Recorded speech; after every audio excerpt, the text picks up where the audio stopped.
Bonjour, alors je viens de recevoir un colis. J'attendais ce colis pour beaucoup plus tard, hein, très sincèrement, plutôt début novembre.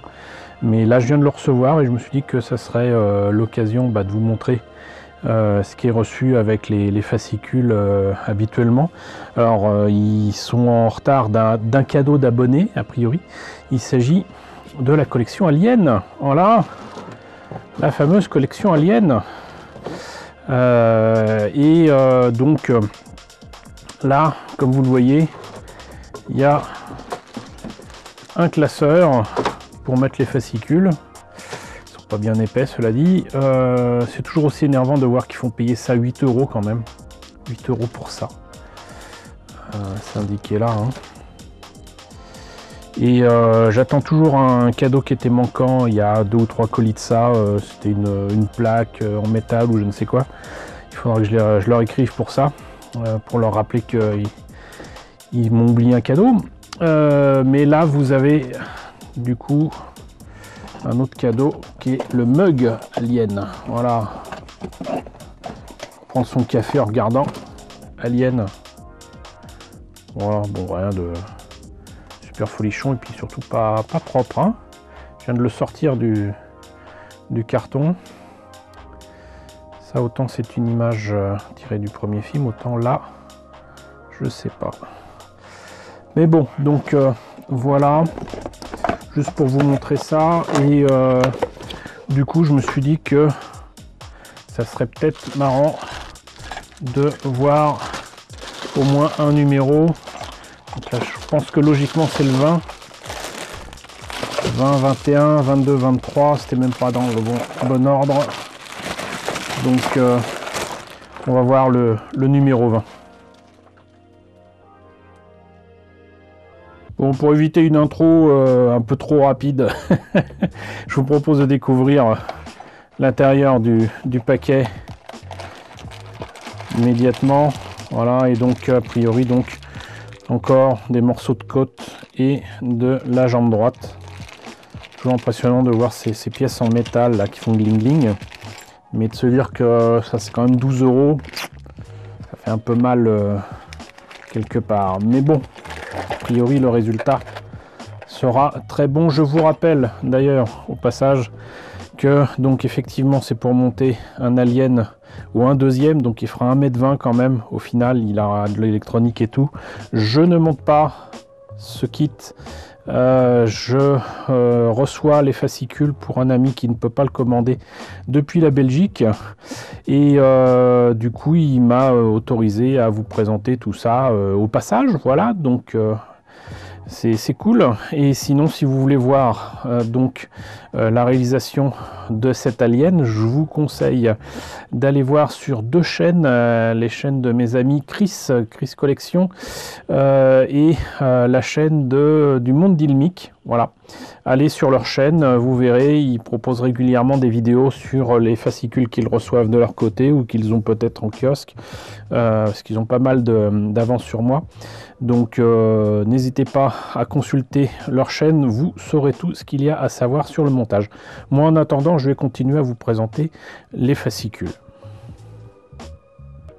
Alors, donc cette fois-ci on parlerait de Weyland-Yutani Corporation et les androïdes dans l'espace. Bon. Hop, donc les pièces, c'est ça. Hop. Et Weyland-Yutani Corporation, entreprise spécialisée dans l'énergie, Weyland-Yutani Corporation devient rapidement le plus grand conglomérat industriel de l'histoire de l'humanité. Il se retrouve impliqué dans la découverte de la créature la plus terrifiante de l'univers connu. Voilà, dans l'île le retour, un panneau affiche le logo de la compagnie au sein de la colonie A Day's Hope. Voilà, bon, ça raconte Weyland-Yutani. Ok, Building Better World, puisqu'effectivement il est question de terraformation. Le pire des mondes. Et un nom des logos. Dans le tout premier Alien, le nom original de la firme est Weyland-Yutani, sans le D donc.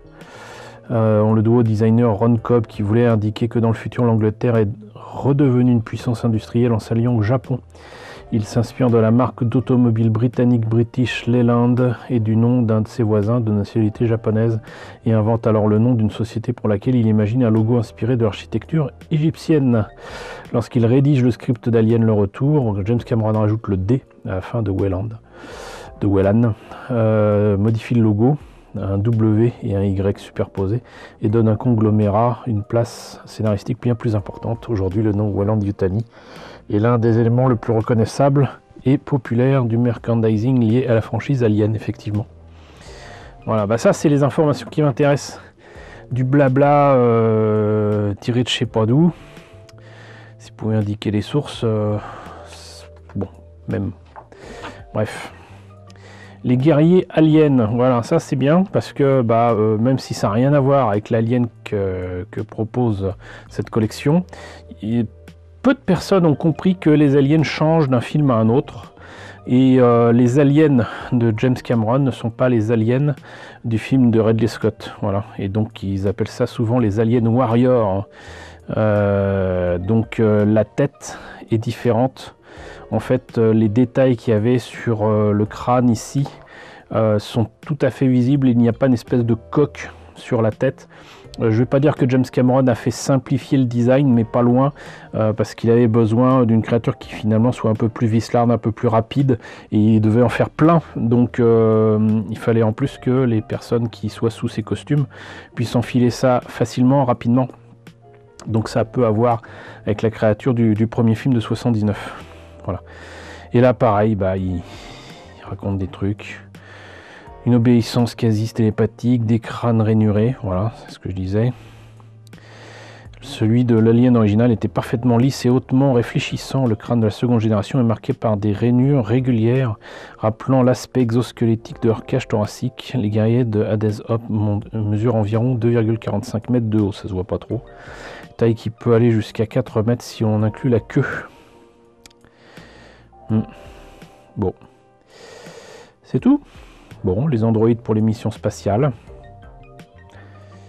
Robonaut 2, l'androïde de la NASA à bord de la Station Spatiale Internationale. Peut-être en rapport avec H. Marrant parce que là on dirait qu'il a presque une tête de Mandalorien.